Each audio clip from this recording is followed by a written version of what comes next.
예, 옆에 있는 분들 보면서 하면 더 좋을 것 같아요. 그렇죠? 앞에 뒤에 저만 보고 한번 인사할까요? 옆에 있는 분들한테 기쁜 성탄절입니다. 메리 크리스마스.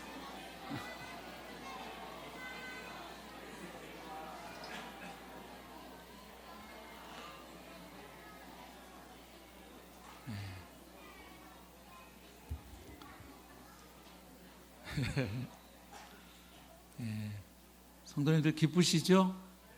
예, 성탄절에 우리가 왜 기뻐하죠? 기뻐하는 이유도 여러 가지 있을 겁니다. 밤사이에 산타클로스 할아버지가 다녀가가지고 지금 기뻐하는 아이도 있을 테고, 또 루돌프 사슴 때문에 기뻐하는 아이도 있을까요? 또 어제 청년들 성탄 전야 축제 마치고 선물 교환한 걸로 알고 있는데, 선물 교환해서 기쁜 사람도 있을 테고, 또 애인하고 설레이는 데이트가 약속되어 있는 사람들 기쁠 테고, 기쁜 이유가 많지요. 그러나 복음을 통해서 예수 그리스도를 주님으로 그리스도로 만난 사람들이 성탄절에 기뻐하는 분명한 이유가 하나 있죠. 무엇입니까?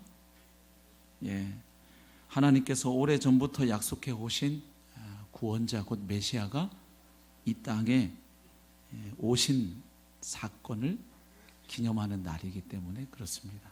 그렇죠? 우리에게 구원의 길이 열렸다는 것을 의미하기 때문에 기뻐해야 마땅하지요. 그런데 우리가 기억할 게 하나 있습니다. 이 날 자체가 특별해서 기뻐하는 건 아니에요. 사실 12월 25일이 정확하게 예수님 생일도 아닙니다. 알고 계시죠? 12월 25일을 성탄절로 정한 것은 로마의 콘스탄티누스 황제이잖아요. 원래 12월 25일은 어떤 날이었습니까? 태양신을 섬기는 이교도의 축제일이었어요. 사실은. 근데 그날을 성탄절로 정해서 지금까지 지켜오고 있는데, 이 배경이 좀 있어요. 배경이 콘스탄티누스 황제가 그 313년에 밀라노 칙령을 통해서 종교의 자유를 선언하기 전에 초기 기독교는 어떤 상황에 처해 있었나요? 정말 어려운 상황이었죠. 이 로마 제국의 변방 예루살렘에서 시작된 이 교회는 초기 역사를 보면 그야말로 박해의 역사입니다. 로마 제국 그 10대 박해로 알려진 200년에 걸친 아주 혹독한 박해의 시대를 겪어내야 했던 것이죠. 그래서 그 당시에 예수님을 그리스도로 믿는 성도들은 어떤 일을 당했을까요? 가지고 있던 토지와 직업을 다 빼앗겼습니다. 유랑하기도 하고요. 그리고 사회적 따돌림, 요즘 말로 하면 왕따를 당한 거죠. 그리고 지하 무덤에서 숨어 지내야 했기 때문에 햇빛을 잘 보지 못했습니다. 그리고 잡히게 되면 고문과 죽임을 당하는 아주 지독한 그 박해를 견뎌야 했던 시기가 거의 200년 가까이 있었습니다. 자, 이렇게 박해를 당하던 그 당시 그리스도인들에게 소원이 있다면 무엇이었을까요? 분명하죠. 로마 제국과 황제가 좀 회심을 하고 이제 기독교인들이 자유롭게 좀 예배할 수 있는 그날이 왔으면, 지하에 숨어있던 하나님의 교회가 지상에 좀 떳떳하게 교회를 건설하고 즐겁게 신앙생활을 할 수 있는 그날이 올 수 있다면 아마 이게 소원이고 기도 제목이었을 겁니다. 근데 이 기도가 응답되었다고 볼 만한 일이 일어났죠. 바로 로마 황제 콘스탄티누스 대제를 통해서 일이 일어나게 됩니다. 어떤 일입니까? 아까 말씀드린 이제 종교의 자유가 허락되는데 여기에 좀 배경 사건이 있죠. 아시죠? 콘스탄티누스가 부하의 반란을 진압을 해야 되었습니다. 이 막센티우스라고 하는 부하가 반란을 일으켰는데, 문제는 반란군의 병력이 로마 황제가 가지고 있는 병력보다 2배가 많은 거예요. 그게 얼마나 긴장이 되겠어요. 그래서 이야기에 따르면은 이 콘스탄티누스가 전투 전날 밤에 꿈속에서 키로라는 글자의 환영을 보았다는 거죠. 그래서 이 키로라는 게 뭐냐 보면 크리스토스라는 그리스 단어의 그 키하고 로라는 단어가 이제 합해진 건데 결국 그리스도를 의미합니다. 그래서 콘스탄티누스가 이런 음성을 들었다는 거죠. 천상에 하나님의 기호를 이제 병사들의 그 방패에다가 붙여라. 어떻게 들었는지는 모르겠는데 그 음성을 들었다는 거예요. 그래서 이것을 이제 신의 음성으로 생각한 콘스탄티누스가 실제로 그 기호를 병사들의 방패와 군기의 문장으로 사용을 하고 전쟁을 하게 됩니다.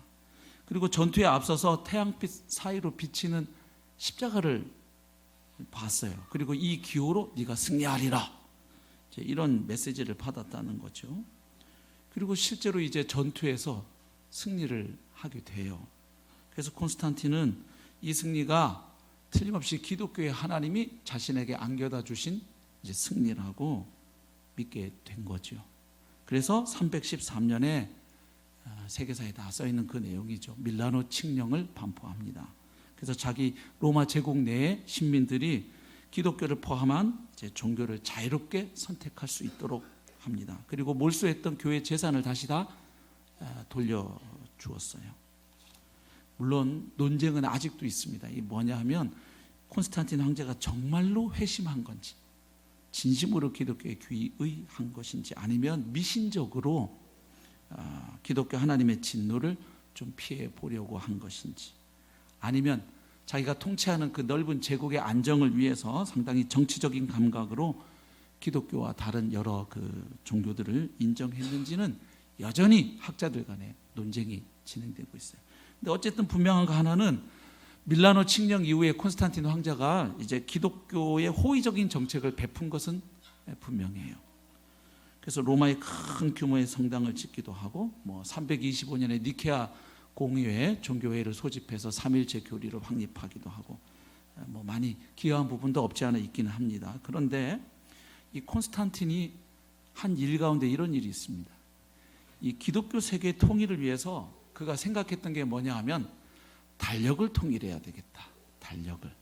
그래야 이 기독교 세계가 하나로 통합이 되겠다 생각을 해요. 그래서 원래 로마는 한 주 단위로 8일을 생각했어요. 8일을 한 주 단위로 생각을 했는데 콘스탄틴이 기독교를 받아들이게 되니까 성경에 따라서 7일을 한 주로 정하게 됩니다.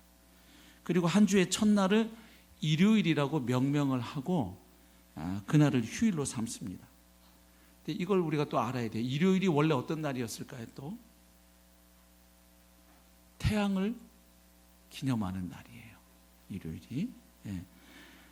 그래서 결국 기독교인들이 성스럽게 생각하던 안식 후 첫날, 그날이 어떤 날이죠? 예수님께서 부활하신 날이죠. 그렇죠? 그 주일하고 합병을 한 인물이 콘스탄틴이에요. 그래서 이날에 도시에 사는 모든 시민들이 다 그 휴식을 취하도록 명령하고 상점들이 다 문을 닫을 것을 명합니다. 그래서 유럽에 가보면 지금도 일요일에 문을 닫는 지역들이 있어요. 그죠? 네덜란드도 그렇고, 이 전통이 아직도 남아 있죠. 이미 이제 크리스텐돔 시대가 끝나고 포스트 크리스텐돔 시대로 넘어왔다고 하는데도 아직도 유럽에 가보면 이런 이제 그 기독교 국가였던 그 시대 문화 전통들이 아직도 조금은 남아 있는 것을 보게 됩니다. 로마 제국 내의 기독교인들이 이미 안식일 대신 예수님의 부활을 기념하는 안식 후 첫날에 예배를 드리고 있었어요. 근데 그날 쉬지는 못했어요. 왜 그랬을까요? 대부분 그때 성도의 다수를 차지하는 사람들이 노예입니다. 그니 어떻게 자기 마음대로 쉬어요? 못 쉬죠. 그런데 이제 콘스탄틴이 일요일을 주일이라고, 기독교인의 안식일이라고 이렇게 개념을 부여하면서 구약 시대 성도들이 안식일을 지켰던 것하고 부활을 기념한 안식 후 첫날 예배하던 것을 이렇게 결합을 이제 시켜준 거죠. 이렇게 해서 그날 하나님께 예배하면서 쉬는 날, 이런 이제 주일 개념을 만들었던 인물이 콘스탄틴이에요. 근데 이 콘스탄틴이 부활절도 확정을 해요. 원래 부활절은 언제 지켰을까요? 유대인들의 유월절에 맞춰서 부활절을 지키고 있었는데 제1차 니케아 공의회가 325년에 있었습니다. 근데 이때 죄송합니다. 춘분 후에 최초의 만월 다음에 오는 첫째 주일을 부활절로 정합니다. 그래서 거의 그 이후 대부분의 교회가 이날을 부활절로 지키고 있는데, 원래 이날이 또 어느 날이었냐면 봄을 알리는 이교도의 축제일이었어요. 그걸 부활절로 정한 겁니다. 그리고 아까 말씀드렸던 것처럼 12월 25일을 성탄절로 정했는데, 이날은 또 어떤 날이었다고 말씀드렸죠? 태양신을 섬기는 이교도의 축제일과 일치합니다. 자, 그러면 이제 성탄절 갖다 버릴까요? 무슨 얘기를 말씀드리냐 하면, 이 날짜가 특별해서 의미를 갖는 게 아니고, 예수님이 이 땅에 태어나신 한 날은 분명히 있었죠. 그 날을 정확하게 알 수 없는 거죠. 12월 25일이 아닐 확률이 훨씬 더 많은 거죠. 그래서 오늘 우리가 이 성탄절을 보내면서도 이 날 자체의 의미를 부여하기보다는, 이 날은 정확한 그 날짜는 모르지만 하나님이 약속하신 대로 구원자가 이 땅에 오신, 그것도 아기의 모습으로 태어난 그 날을 기념해서 그 복음의 의미를 새기는 날이로구나 하는 것은 우리가 분명히 다시 한번 생각하고 지나갈 수 있기를 바랍니다. 오셨던 건 분명하니까, 그리고 그분이 고난당하시고 십자가에 죽으신 것도 분명하고, 그분이 부활하신 것도 분명하니까 한 날은 분명히 있는 거죠. 그러나 우리가 지금 생각하는 것처럼 12월 25일이 그 날이 아닐 수는 있다. 그러나 한 날은 분명히 있었기 때문에 이런 역사적 배경 속에 지키고 있는 이 날, 우리가 성탄의 의미를 생각하고 기뻐하는 것은 또 충분히 의미가 있다고 할 수 있겠습니다. 자, 그래서 이 성탄절은 자연스럽게 복음의 한 의미를 생각하게 합니다. 여러분, 복음이 뭐죠? 가장 간단하게 이야기하면 하나님이 예수 그리스도를 통해서 죄인들을 구원하시고 망가진 이 세상을 다시 하나님의 나라로 회복하신다는 소식이에요. 그렇죠? 근데 그것이 가능해진 가장 결정적인 사건이 세 가지가 있습니다. 그 외에도 많지만 바울 서신과 복음서를 보면 공통적으로 가르치는 복음의 개요, 핵심 내용이 세 가지입니다. 첫 번째는 뭐냐면, 하나님의 아들이 자신을 비워서 예수 그리스도를 세상에 오셨고 그분이 친히 종이 되셨다는 사건이에요. 이른바 성육신 인카네이션입니다. 그 다음에 두 번째는 무엇입니까? 죄 없으신 그분이 십자가에서 대속의 희생 제물로 죽으셨다는 대속의 죽음, 십자가를 말하죠. 그 다음 세 번째는 무엇입니까? 그분은 새로워질 만물의 첫 열매로서 무덤에서 일어나셨다, 부활이에요. 그래서 복음의 가장 핵심 키워드 세 개는 성육신, 십자가, 부활이죠. 그래서 이 세 키워드는 그 안에 풍성한 진리를 담고 있어요. 그래서 그걸 다 나눌 수는 없고, 오늘 가장 기본적인 것 하나만 오늘 좀 우리가 다시 상기하고 그것을 우리 삶에서 살아내기를 원합니다. 성육신이 나타내는 복음의 속성 한 가지는 위에서 아래로 임하는 복음의 속성을 잘 나타내고 있습니다. 영어로 표현하면 upside down이에요. 위에서 아래로. 그러면 예수님의 십자가가 나타내는 복음의 속성은 뭘까요? inside out이에요. 그러니까 바깥의 행동이나 뭐 의식을 바꿔서 변화되는 게 아니라 그 내면의 죄 문제가 해결됨으로 실제적인 변화가 일어난 인사이드 아웃, 안에서 밖으로 임하는 복음의 속성입니다. 그런가 하면 부활은 복음의 어떤 속성을 우리에게 나타내 주고 있을까요? 주님의 부활은 장차 주님이 다시 오셔서 완성된 하나님 나라에 더 이상 죽음이 없고 사망이 없고 곡하는 것이 없나, 하나님 약속한 나라가 있는데, 오늘 What a beautiful city 아까 찬양도 했어요. 그렇죠? 그 아름다운 천국을 찬양대에서 노래를 하셨는데, 미래에 우리에게 허락될 그 사건이 역사 속에 이미 한번 선취적으로 일어난 사건이 예수님의 부활이에요. 사망이 주님 앞에 정복당한 사건이죠. 말하자면 언어 유희를 좀 써서 표현하면 예수님의 부활은 죽음을 죽여버린 사건, 뭐 이렇게 표현 가능해요. 그래서 부활이 나타내는 복음의 속성은 미래를 현재에 경험하는 복음의 속성이에요. 그래서 forward back, 그러니까 장차 있을 일인데 그것을 오늘 살아가는 우리 현실에서 이미 예수님의 부활을 통해서 그것을 우리가 보고, 또 그 부활에 연합된 성도들이 이 땅에서 우리가 발붙이고 육신을 입고 살면서도 하늘의 생명, 하늘 호흡, 하늘 숨결로 살 수 있는 이유가 뭐예요? 예수님의 부활 때문이죠. 나 죽고 예수 생명으로 사는 그 복음의 진리가 실제가 된 성도들은 이 땅에서 똑같이 밥 3끼 먹고 살아가지만 하늘 생명으로 이 땅을 살아가잖아요. 그게 복음의 능력이죠. 그래서 그것은 미래를 현재에 경험하는 복음의 능력입니다. 그래서 오늘 우리가 조금 더 생각해 볼 진리가 예수님의 성육신에 나타난 이 복음의 속성, 위에서 아래로 임하는 upside down, 이 복음의 속성을 다시 한번 우리가 새기고 갔으면 좋겠습니다. 자, 오늘 빌립보서 2장 1절부터 11절 가운데 5절부터 11절을 읽었는데 이 단락을 보시면 예수님께서 우리를 구원하신 방식이 정확하게 upside down이라는 걸 얘기해 줘요. 그렇죠? 한번 보실까요? 너희 안에 이 마음을 품으라 곧 그리스도 예수의 마음이니 그는 근본 하나님의 본체시나. 그러니까 예수님은 이 땅에 오시기 전에 하나님과 동등하신 삼위일체 하나님 가운데 제2위격이신 성자 하나님이셨다는 거예요. 그런데 그분이 하나님과 동등됨을 취할 것으로 여기지 아니하시고 당연한 권리를 포기하셨다는 거예요. 그리고 7절 오히려 자기를 비워 종의 형체를 가지사 창조주가 피조물의 모습으로 오는 그 길을 기꺼이 선택하셨다는 거죠. 그렇죠? 종의 형체를 가지사 사람들과 같이 되셨고 사람의 모양으로 나타나사 자기를 낮추시고 죽기까지 복종하셨으니 곧 십자가에 죽으심이라.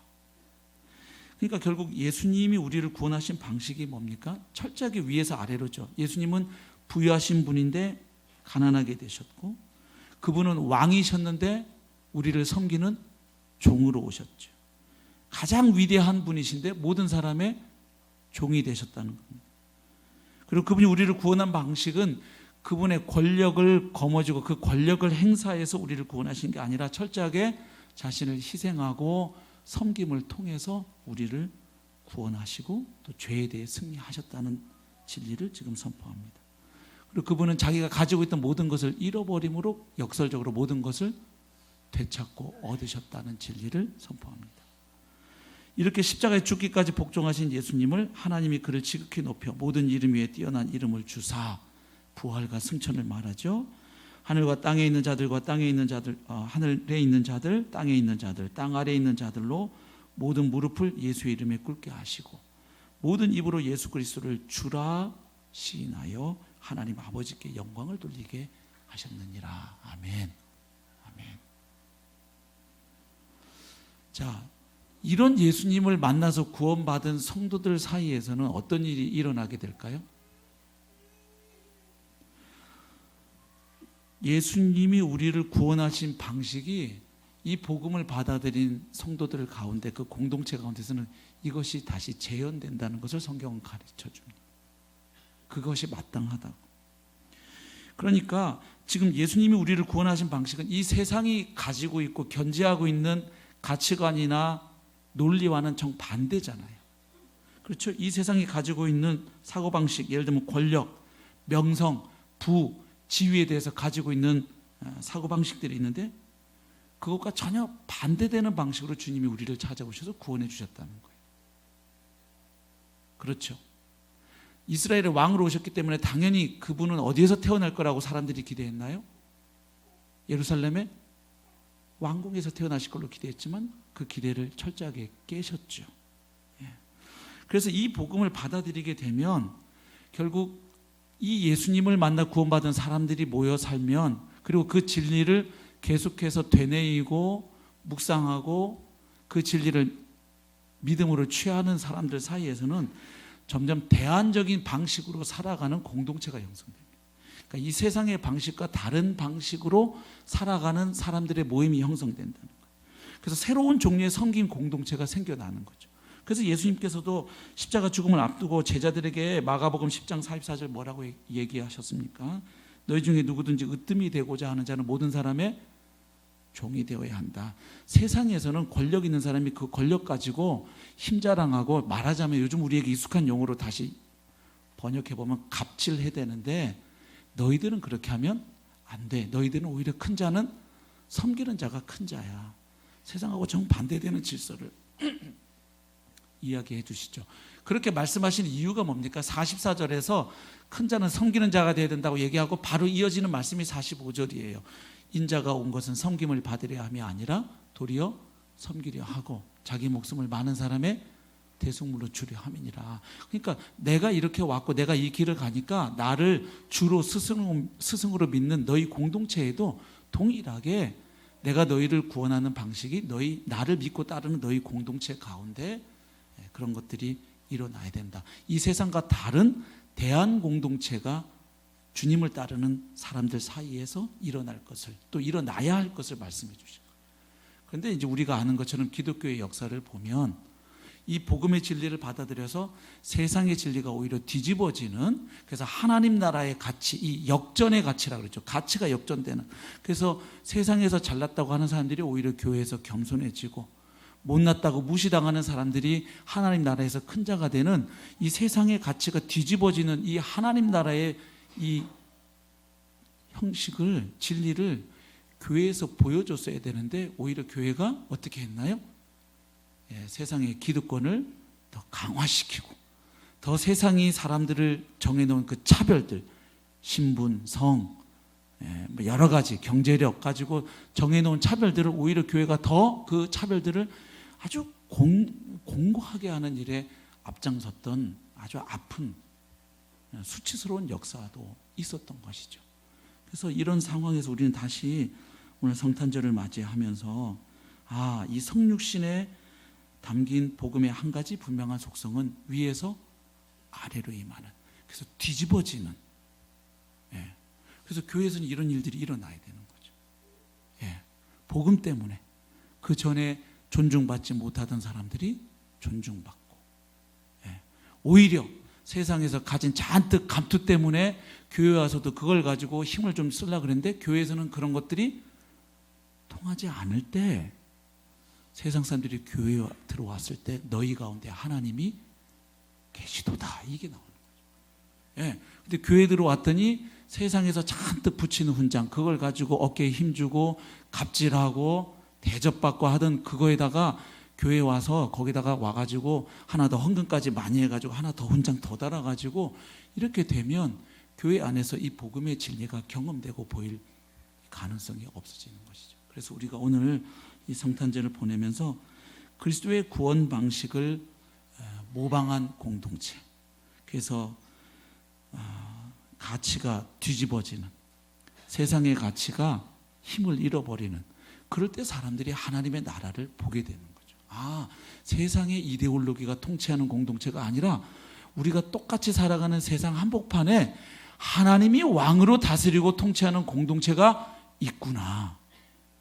그것을 우리가 더 경험해 가고 또 증거하는 그런 복된 강서 공동체가 되기를 소망합니다. 그래서 인종과 계급으로 사람들을 차별하고 타인을 희생시켜서 그것을 가지고 나의 부와 권력을 축적하고 그걸 가지고 인기와 명성을 갈망하는 방식은 전부 세상의 방식들입니다. 이런 세상의 방식들은 복음의 기조와 정반대에 있어요. 근데 안타까운 것은 한국 교회가 오히려 이런 세상의 이데올로기와 논리를 더 강화시켜주는, 그래서 예수 믿어서 더 부자되고 더 힘 가져서 그걸로 하나님께 영광 돌리라고. 예수님 잘 믿었을 때 하나님이 복 주시는 것 저도 믿습니다. 아멘. 하나님은 우리에게 필요한 경제적인 필요 채워주시는 좋으신 하나님이에요. 기도에 응답해 주세요. 사랑하는 자녀들에게 길을 여십니다. 그러나 반대도 사실이잖아요. 예수 잘 믿는 것 때문에 세상에서 손해볼 수 있을까요? 있습니다. 성경대로 정직하게 사업하면 망할 수 있을까요? 망하고도 남지요. 그러니까 우리가 내가 열심히 주님을 섬겨서 좋은 대학 가고 좋은 직장 가고 부자 되고 높은 자리에 간 걸로 그 결과물로 가지고 하나님께 영광 돌린다는 생각은 우리 마음에서 지울 수 있기를 소망합니다. 우리가 주님과 함께 동행하는 그 삶 자체가 주님께 영광이 되는 줄로 믿습니다. 그 주님이 허락하신 자리가 높은 자리든 그렇지 않은 자리든 그곳에서 복음을 살아내고 주님과 동행하고 내게 주신 은사를 가지고 내게 허락하신 사람들을 사랑하고 섬기면 이미 그 삶이 하나님께 영광을 돌리는 삶이에요. 그러니까 우리의 어떤 욕망을 성취하기 위해서 거기에 자꾸 하나님의 영광이라는 이름을 덕지덕지 갖다 붙이는 것은 주님이 원하시는 바가 아니죠. 예. 그렇다고 제가 지금 다 망하시라고 이런 말씀 드리는 거 아니에요. 오해 안 하시죠? 예. 여기 아이들도 있어서 오늘은 그 말이 아니에요. 주님 안에서 주님의 다양한 복들을 주실 거예요. 그러나 그렇게 그 결과 가지고 영광을 돌린다, 그렇지 않아요. 우리는 망해서도 주님께 영광을 돌릴 수가 있는 자들이에요. 아멘. 그러니까 그런 걸 자체가 이미 세상적 사고방식이라. 어떤 자리에 가든 우리가 이 세상의 가치가 역전이 되고, 그래서 새로운 종류의 섬김이 우리 가운데 더 뚜렷해지고 풍성해져 가기를. 그래서 우리 모임 가운데 우리가 보이는 게 아니라 우리 가운데 일하고 역사하시는 그리스도께서 이 교회의 머리이고 주인 되심이 더 선명하게 우리 가운데 나타나고 경험되기를 축복합니다. 하나님의 나라는 세상의 가치와 논리가 뒤집어지는 나라입니다. 먼저 교회 안에서 그런 모습들이 회복될 때 세상 사람들이 복음의 영광을, 복음의 능력을, 그 하나님 나라의 의와 평강과 희락을 부족한 우리들을 통해서 보고 살아계신 하나님께로 돌아오는 위대한 역사가 우리의 삶 가운데 더 풍성하게 일어나기를 주님의 이름으로 축복합니다. 옆에 있는 분들에게 오늘 좀 인사하십시다. 주님이 낮아지심으로 형제님이, 자매님이 존귀해지셨습니다. 한번 옆에 있는 분들에게 인사 주실까요?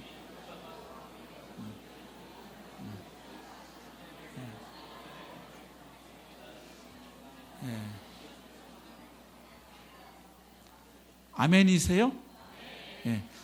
또 이렇게 한번 해볼까요? 주님이 가난해지심으로 자매님이, 형제님이 부요해지셨습니다.